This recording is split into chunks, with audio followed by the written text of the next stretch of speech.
Second मधलं second chapter extended ERP. याच्यामध्ये काय म्हटलंय, कमर्शियल ERP सॉफ्टवेअर.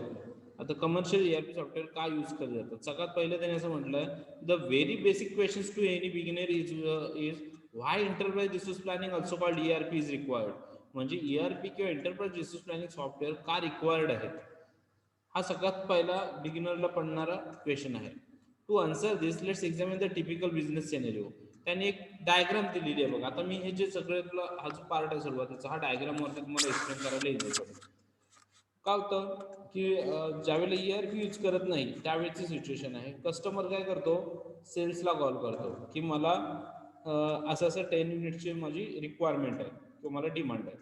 सेल्स काय करतं, इन्व्हेंटरी डिपार्टमेंटला कॉल करतं आणि सांगतो की कस्टमरची 10 युनिटची रिक्वायरमेंट आहे. आणि इन्व्हेंटरी काय सांगतो परत सेल्सला, product not available, product available नाही आहे. मग त्याच्याने काय होतं, कस्टमर जो आहे तो डिससॅटिस्फाय होतो. कस्टमर सॅटिस्फाय होत नाही, कस्टमरची रिक्वायरमेंट तुम्ही पूर्ण करू शकला नाही. हेच सेल्सने सांगितलं असतं, सेल्सला ती माहिती असतं की इन्व्हेंटरी अवेलेबल आहे की नाही, तर सेल्सने सांगितलं असतं की सर आता नाही पण एक 5 दिवसात 4 दिवसात मी तुम्हाला अवेलेबल करून देतो. इथं कमिटमेंट झाली, पण पुढे गेल्याच्या नंतर कळालं की product not available. So ERP जर नसेल तर हे प्रॉब्लेम फेस करावे लागतात. काय म्हटलंय, suppose client approaches sales team asking for a particular product. The salesman contact to inventory department to check the availability of the product. To their surprise, sales team found out that the product is out of stock. So next time this don't happen, they have introduced SAP ERP tool. पुढच्या वेळेस हे घडू नये यासाठी मग त्यांना SAP ERP tools म्हणजे ERP software जे काय ते खरेदी करावे लागतात. Before we actually see in details that ERP is and how ERP can help in your business process, we will understand how different departments are involved in the whole business process, right from the ordering of the raw material to manufacturing goods to delivery final and goods to the customers. म्हणजे काय तर ERP कशामध्ये काम करतं, तर ERP business process, whole business प्रोसेसवरती काम करतं. म्हणजे right from ordering the raw material order करण्यापासून ते गुड्स मॅन्युफॅक्चर करूपर्यंत, ते गुड्स मॅन्युफॅक्चर झाल्याच्या नंतर त्या गुड्सची फायनल डिलिव्हरी कस्टमर्सला मिळवपर्यंत पूर्ण प्रोसेसवरती ERP काम करतं. मग ERP ची प्रोसेस त्यांनी इथे डायग्राम मध्ये दिलेली आहे बघा. First one customer to sales, second one sales to inventory, then inventory contact to production planning, production planning contact to inventory, then fourth one sales contact to production planning, then production planning contact to inventory. म्हणजे एकमेकांशी connected आहेत बघा कसे. Customer सेल्सशी connected आहे ERP through, sales inventory सोबत connected आहे, then sales production planning सोबत कनेक्टेड आहे, प्रोडक्शन प्लॅनिंग इन्व्हेंटरी सोबत कनेक्टेड आहे, then fifth one production planning vendor सोबत कनेक्टेड आहे, then production planning shop floor एक्झिक्युटिव्हशी कनेक्टेड आहे, then shop floor executive sales डिपार्टमेंटशी कनेक्टेड आहे, आणि नंतर 8-1 सेल्स डिपार्टमेंट पुन्हा कस्टमरशी कॉन्टॅक्ट करत आहे, आणि 9th-1 सेल्स डिपार्टमेंट फायनान्स डिपार्टमेंटशी कनेक्टेड आहे. म्हणजे काय बघा, सेल्स डिपार्टमेंटने कस्टमरने सेल्स डिपार्टमेंटला ऑर्डर केली, सेल्स डिपार्टमेंटला ती ऑर्डर इन्व्हेंटरीला पाठवली, त्याचसोबत सेल्स डिपार्टमेंटने ती ऑर्डर प्रोडक्शन प्लॅनिंगला सुद्धा दाखवली. प्रोडक्शन प्लॅनिंगने काय केलं की इन्व्हेंटरीमध्ये अवेलेबल आहे की नाही, नसेल तर मग प्रोडक्शन प्लॅनिंग काय करणार, प्रोडक्शन करून ते अवेलेबल करून देणार. सो त्यांनी इन्व्हेंटरीमध्ये चेक केलं की प्रोडक्ट अवेलेबल आहेत की नाही. थर्ड झालं. फोर्थ वन झालं inventory. Then fifth one production प्लॅनिंगने वेंडरसोबत कॉन्टॅक्ट केला, जर अवेलेबल नसेल प्रोडक्ट इन्व्हेंटरीमध्ये तर नवीन इन्व्हेंटरी बनवण्यासाठी प्रोडक्शन करण्यासाठी वेंडरची गरज, सो वेंडरशी कॉन्टॅक्ट केला. Then production planning shop floor executive म्हणजे शॉपमध्ये किती आहे हे त्याचा कॉन्टॅक्ट केला. शॉप फ्लोअर एक्झिक्युटिव्हने काय केलं की त्यांच्याकडे जर अवेलेबल असेल मटेरियल इन्व्हेंटरी तर त्याने सेल्सशी कॉन्टॅक्ट केला. सेल्सने काय केलं, कस्टमरला कॉन्टॅक्ट केला की अवेलेबल आहे मटेरियल म्हणून. त्याच्यानंतर त्यांच्याकडून सपोज त्यांनी सेल्स अवेलेबल करून दिला, सेल्स केला, तर सेल्समधून आलेले पैसे जे आहेत सेल्सकडे, ते सेल्सने काय केले, फायनान्सकडे ट्रान्सफर केले. ते फायनान्सने काय केलं, मग त्या पैशातून काय केलं, जे कोणी HR होते आपले म्हणजे ह्युमन रिसोर्स त्यांचा पेमेंट काढला.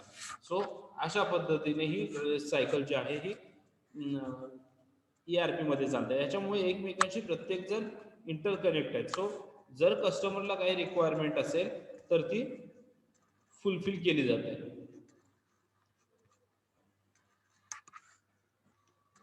Then decentralise system. Decentralise system म्हणजे काय, तर हा आता हे डायग्राम दिसते customer sales no real time inventory information. So कस्टमरनं सेल्सला फोन केला की मला अशी रिक्वायरमेंट आहे किंवा माझी अशी ऑर्डर आहे पर्टिक्युलर गुडची. सेल्सला माहिती नाही आहे की इन्व्हेंटरीमध्ये स्टॉक आहे की नाही, इन्व्हेंटरी डिपार्टमेंटकडे इन्व्हेंटरी स्टोअर आहे की नाही. सो ते एक्झॅक्ट काहीच सांगू शकत नाहीत की आहे किंवा नाही. सो त्यामुळे काय होतं की बऱ्याच वेळा कस्टमर जो आहे तो डिससॅटिस्फाय होतो, कारण त्यांना अपेक्षित आन्सर मिळत नाही. देन तिचा आणखी एक लॉस बघा.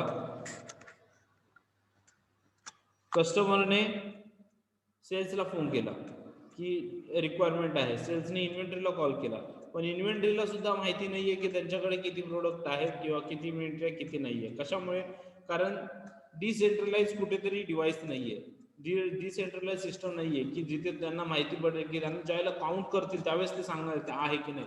सो काउंट करायला म्हणजे डिसेंट्रलाइज जर डिव्हाइस असतं, सॉफ्टवेअर जर असतं, तर ते एक्झॅक्ट त्यांना प्रोडक्ट काउंट करायची सुद्धा गरज पडली नसती.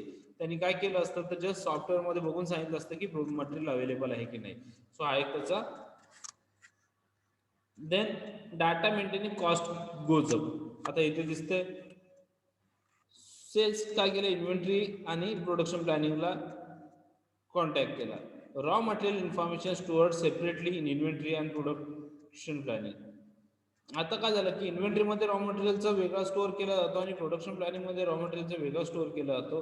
आता जर यांना विचारायचं झालं की हे बघा इथे दिलेलं आहे, now suppose the product is out of stock and the sales team approaches the production planning team to manufacture the product for future use. Production planning team checks the availability of raw material required. In a decentralized system, raw material information is separately stored by production planning as well as inventory department. Thus data maintenance cost goes up.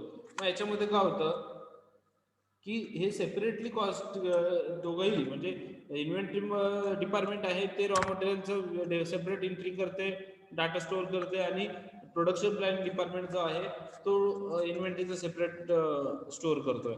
मग दोन्ही ठिकाणी data maintenance cost जी आहे ती दोन्ही ठिकाणी use करत असल्यामुळे ती वाढते.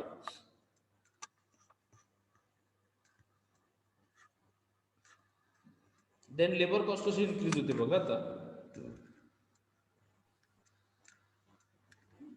once the raw material is available, the shop floor department suddenly realize that the short worker, they approach the HR, who in turn hire temporary employee at higher than market rates. Thus labor cost increases. का म्हटलं, once the raw material is available, जर raw material available झालं तर काय होतं, the shop floor department suddenly realize they are short of workers. So मग त्यांना लगेच जाणवतं की त्यांच्याकडे वर्कर कमी आहेत. आता एक मिनिट इथूनच. The raw material information available in two different departments, inventory as well as production planning. When sales team check the particular raw material required to manufacture the product, if shows the raw material is available as per the inventory, but as per the database of the production planning team, the raw material is out of stock. So they go ahead and buy the raw material. Thus material as well as inventory cost goes up. Then once the raw material is available, एकदा raw material available झालं तर काय, the shop floor department suddenly realise. रॉ material अवेलेबल झाल्यावरती shop floor डिपार्टमेंटला हे आठवतं की त्यांच्याकडे वर्कर्स कमी आहेत. So short of workers they approach the HR, who in the turn hire temporary employees. मग प्रोडक्शन थांबायला नको म्हणून काय करतात, ते टेम्पररी एम्प्लॉईज हायर करतात. Than market rates, higher than market rates म्हणजे मार्केटला जे रेट चालू त्याच्यापेक्षा जास्त पेमेंट देऊन त्यांना हायर करतात. तस त्याच्यामुळे काय होतं की लेबर कॉस्ट जी आहे ती इन्क्रीज होते. The production planning department fails to update the finance department on the materials they have purchased. The finance department defaults the payment deadline set by the vendor, causing the company loss of reputations and even inviting the possible legal action. काय म्हटलंय, production planning department fails to update the finance department and the material they have purchased. So जे काही material production planning purchase केले ती त्याची information किंवा त्याचा update finance डिपार्टमेंटला द्यायचा राहिला सोबत प्रोडक्शन डिपार्टमेंट कडून, तर काय होतं त्याचा इफेक्ट काय होतो, finance department defaults the payment deadline setup by vendors causing the company's loss of its reputation. मग काय होतं की त्याच्यामुळे कदाचित त्यांचा पेमेंट द्यायला, वेंडरचा पेमेंट द्यायला वेळ होतो, किंवा ते त्याचा जो काही स्ट्रक्चर बनवलेलं आहे फायनान्स डिपार्टमेंटचं त्याच्यात ते जे नवीन काय मटेरियल आणलेलं आहे त्याचं कुठे रेकॉर्डच राहत नाही. आणि याच्यामुळे काय होतं, वेंडरचे रिलेशन खराब होतं आणि त्याचा इम्पॅक्ट काय होतो, तर कंपनीचं रेप्युटेशन खराब होतं आणि कंपनीवरती लिगल ऍक्शन सुद्धा होऊ शकतात. Then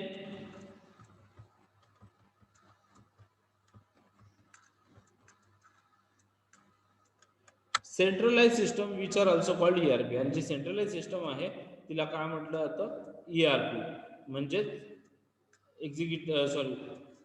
enterprise resource planning. In a company with centralized system of information data management, first one, data is maintained at a central location and it's shared with various departments. काल आपण पाहिलं ERP मध्ये की ERP मध्ये data centralise केला जातो, कुठेतरी एका ठिकाणी जमा केला जातो आणि तो प्रत्येकाच्या रिक्वायरमेंट नुसार प्रत्येक डिपार्टमेंटला शेअर केला जातो. Departments have access to information or data of other departments. आणि मग जो रिक्वायर्ड डाटा आहे प्रत्येक डिपार्टमेंटला, दुसऱ्या डिपार्टमेंटचा डाटा जो रिक्वायर्ड आहे त्याचा ऍक्सेस प्रत्येक डिपार्टमेंटला दिला जातो.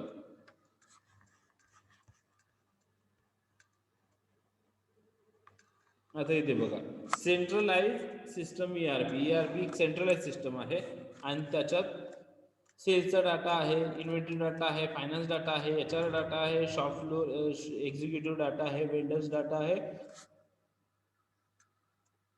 प्रोडक्शन प्लॅनिंगचा डाटा आहे. आता हा डाटा त्यांच्याकडे सुद्धा आहे आणि हा डाटा सेल्सकडे सुद्धा आहे. म्हणजे सेल्सला सुद्धा शेअर केलेला डाटा, इन्व्हेंटरी सुद्धा सेंट्रलाइज डाटा बघू शकते, फायनान्स सुद्धा, HR सुद्धा, शॉप एक्झिक्युटिव्ह सुद्धा, वेंडर सुद्धा, प्रोडक्शन. पण हे यांना ज्यावेळेला ऍक्सेस मिळतो किंवा ह्यांना जर सेंट्रलाइज डाटा हवा असेल तर ह्यांना रिक्वायर्ड असलेला फक्त डाटा मिळेल, सगळा डाटा यांना शेअर केला जात नाही. म्हणजे सपोज एखाद्या एम्प्लॉईची सॅलरी किती आहे तर हे सेल्स डिपार्टमेंटला नाही समजू देणार, ते फायनान्स डिपार्टमेंटला माहिती असेल किंवा HR डिपार्टमेंटला माहिती असेल, ते सेल्स डिपार्टमेंटला कळू देणार नाही, कारण त्यांचा काही संबंध नाही त्याच्याशी. म्हणजे त्यांना जे रिक्वायर्ड आहेत ज्या गोष्टी, तेवढ्याच गोष्टींचा त्यांना ऍक्सेस दिला जातो.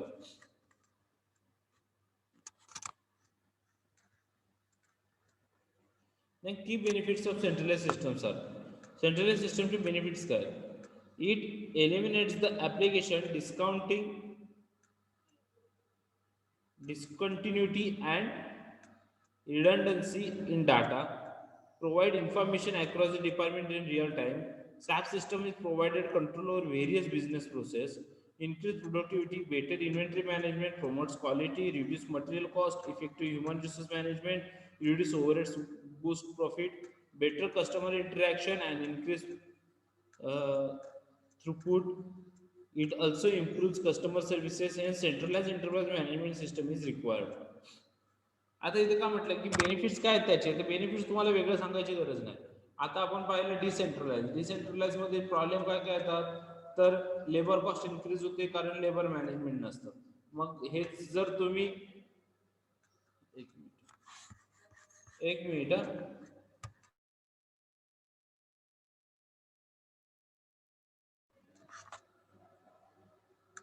सो याच्यामध्ये काय म्हटलं त्यांनी, तर एक तर म्हटले लेबर कॉस्ट वाढतो, मग त्याचा इम्पॅक्ट काय होतो की लेबर कॉस्ट वाढल्यामुळे हेच होते. सो ERP जर यूज केलं तर लेबर मॅनेजमेंट होते तुमची, म्हणजे एम्प्लॉय मॅनेजमेंट होते, बेनिफिट्स आहे.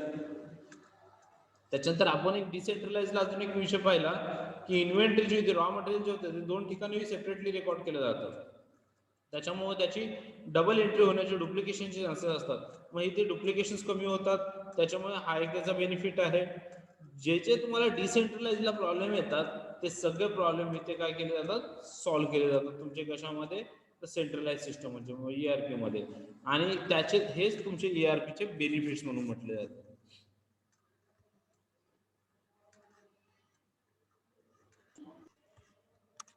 देन नेक्स्ट आहे SAP software is centralise enterprise management system also known as enterprise resource planning. So SAP system application products आता असे कोणते आहेत? SAP system SE, a global software company, is one of the largest vendor of ERP. SAP SE म्हणजे SAP जे software आहे system application products. So system application product तयार करण्याची ही company आहे SAP is a global software company. एक जगातली खूप मोठी सॉफ्टवेअर कंपनी आहे. Is one of the largest vendor of ERP and other enterprise application. So ERP आणि बाकीचे एंटरप्राइज ॲप्लिकेशन्स मधले सगळ्यात मोठा वेंडर म्हणून यांना म्हटलं जातं. The company is headquarter in Walldorf Germany. सॅपचं जे मेन हेडक्वार्टर आहे ते कुठे? वॉल्डॉफ जर्मनीला आहे. According to its 2016 corporate fact sheet, 2016च्या कॉर्पोरेट फॅक्ट शीटनुसार काय म्हटलंय? SAP serves more than 3,35,000 customers in 190 countries. सॅपचे टोटल 3,35,000 कस्टमर्स आहेत इन 190 कंट्रीज, 190 कंट्रीजमध्ये. On which 80% are small and medium size businesses. त्यातले 80% काय आहेत की स्मॉल आणि मिडियम साईज बिझनेस आहे. The latter fact is more recent departure from company's previous focus on large organisation.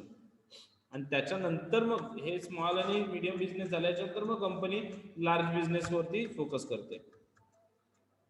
According to SAP, 75% of global business transactions comes in contact with a SAP system. काय म्हटलं? According to सॅपचं म्हणणं असं आहे की 75% of all global business transaction म्हणजे जगातले जे काही 75% बिझनेस ट्रान्झॅक्शन चालतात ते सॅपच्या सिस्टम थ्रू चालतात. The company others offers one premises cloud and hybrid deployment model with cloud computing option being the focus for the company's future on the Forbes. मग हे काय करतं? सॅप काय करतं की सॅप मध्ये क्लाउड कम्प्युटिंग ऑप्शन दिलेले आहे. म्हणजे तुम्ही जे काही सेव्ह कराल, जे काही डाटा सेव्ह कराल वगैरे तो डायरेक्टली क्लाउडवरती जातो. आणि हा कशासाठी दिलेला आहे? तर फ्युचरचा विचार करून दिला. म्हणजे फ्युचरमध्ये जरी तुम्ही सॉफ्टवेअर चेंज केलं तरी क्लाउडवरून तुम्हाला सगळा डाटा अवेलेबल होऊ शकतो. SAP was ranked the third largest software and programming company behind Microsoft and Oracle. Microsoft ही 1 नंबरची कंपनी आहे, 2 नंबरची ओरॅकल आणि 3 नंबरची सॅप आहे. SAP was rank the third largest software. SAP हे जगातलं तिसरं लार्जेस्ट सॉफ्टवेअर कंपनी आहे. Then SAP's ERP system enables companies to run their business process. B, they accounting, sales, production, human resource or payment in an integrated environment. The integration ensures that information flows from one SAP component to another without the need for redundant data entry, and it helps enforce financial process and legal controls. SAP's ERP systems also facilitate effective utilization of resources that are in ERP, be it machines, production capacity, manpower, or other assets of an enterprise throughout detailed planning.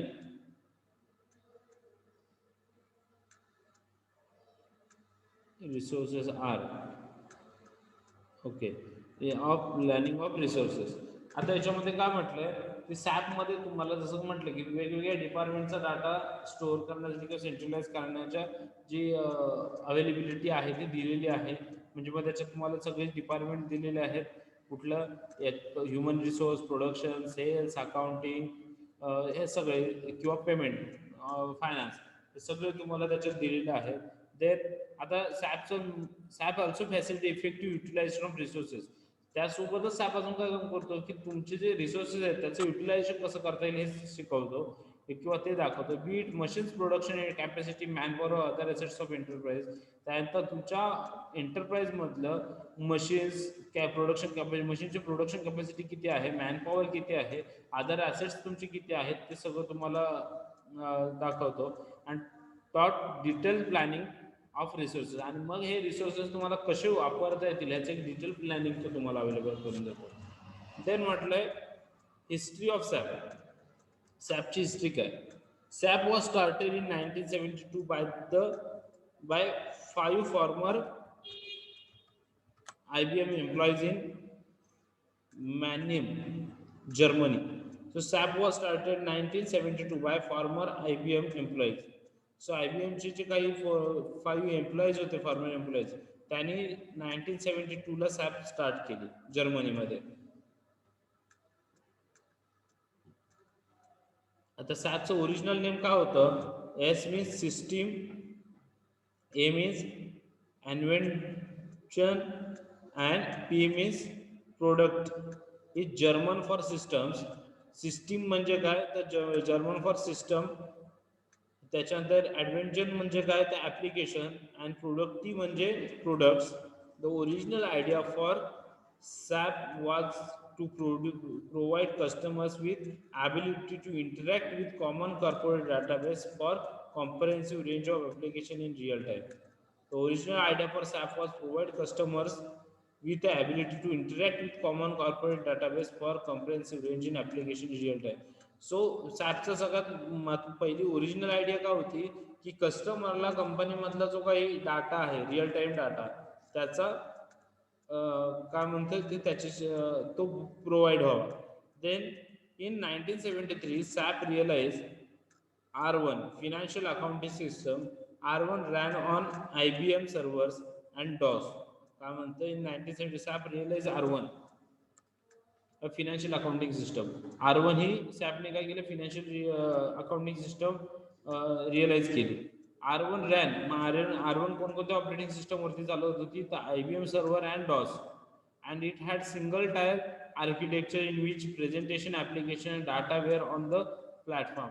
आणि हे कसं होतं single tier architecture होतं. हे ते एकटाच कोणतरी ते यूज करू शकत होतं कंपनीमध्ये एकाच ठिकाणी ते यूज केलं जायचं.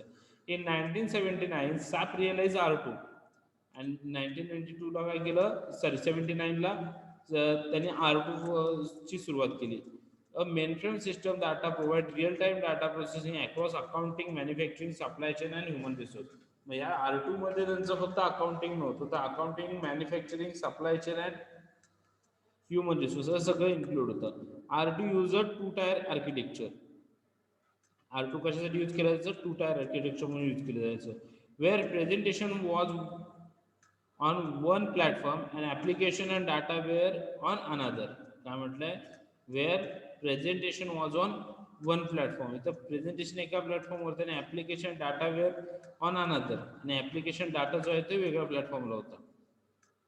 R2 helped power SAP's growth and the vendor expanded its customer base to about 200 companies. काय म्हटलंय R2 helped power SAP's growth and the vendor expanded its customer base on about 200 companies. काय म्हटलं R2चं help का झाली तर सॅप्सला growth मिळाली R2 मुळे. का and the vendor expanded its customer आणि वेंडरला त्याचे कस्टमर्स वाढवता आले base to about 200 company 200 companies पर्यंत त्यांना त्यांचा बेस वाढवता आला. In 1992 SAP realise R3. ते 1993ला काय केलं सॅपने R3 मार्केटमध्ये आणला which represent a switch from mainframe computing to the client server model. मग हा स्विच केला गेला मेनफ्रेम टू क्लायंट सर्व्हरमध्ये and form a 2 tier to 3 tier architecture. आणि मग हे 2 टायर 3 टायर म्हणजे मग मल्टिपल युजर्स त्याचे वाढवून घेतले त्यांनी architecture in which presentation application data were house. मग याच्यामध्ये प्रेझेंटेशन होतं ॲप्लिकेशन होतं आणि डाटा होता हे सगळे सेपरेट केले. R3 was critical product for SAP that launch the company on world stage. आणि हा जो होता हा कंपनीचं सॉफ्टवेअर होता R3 हे त्यांनी काय केलं की जागतिक लेवलला किंवा वर्ल्ड स्टेजला ग्लोबली यूज करायला लॉन्च केलं. Then in 1999 SAP launch mySAP. 1999ला काय केलं मायसॅप म्हणून सॅपने लॉन्च केलं which market a new strategy for the company of focusing on combining e-commerce software with the application in R3. 1 year after R3's release, SAP partnered with Microsoft for port the new version of Windows NT. By 1977, SAP employed 3,000 people. काय म्हटलं 1999 ला काय केलं, mySAP म्हणून काढलं. मायसॅप हे काय होतं, तर मायसॅप मध्ये say combining e-commerce software with the application in R3 application आणि ई कॉमर्स सॉफ्टवेअर एकत्र करून मायसॅप काढलं. 1 year after R three release झाल्यानंतर 1 वर्षानंतर सॅपने काय केलं, मायक्रोसॉफ्ट सोबत पार्टनर, मायक्रोसॉफ्टचे एक पार्टनर झाले आणि सॅप जे आहे ते विंडोज 80ला त्यांनी ओपन करून दिलं. बाय 1997 आणि 1997ला 1997ला सॅप एम्प्लॉयड 13,000 पीपल. सॅपमध्ये किती लोक काम करत होती, 13,000 माणसं काम करत होती. सुरुवातीला किती लोकांनी सुरू केलं होतं सॅप, 5 लोकांनी सुरू केलं होतं आणि 1997ला त्याचे किती झाले,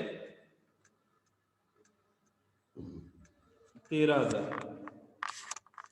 सॅप कधी 1972ला सॅपमध्ये 5 लोक होते. मग 20 आणि 27 वर्षामध्ये 5 लोकांचे 13,000 लोक झाले एका कंपनीमध्ये काम करणारे. Then in 2004 the company launch SAP NetWeaver and reported that more than 1,000 customers required the application development platform that year. 2000 वर्षाला 2004ला काय होतं, कंपनी लॉन्च सॅप NetWeaver. कोणता नवीन एक त्यांनी NetWeaver म्हणून एक नवीन ऍप्लिकेशन सॅपने लॉन्च केलं. अँड इट रिपोर्टेड दॅट, आणि त्याचा असा रिपोर्ट आला की 1 वर्षामध्ये 1,000 कस्टमर्स त्यांचे त्याच्यामध्ये तयार झाले.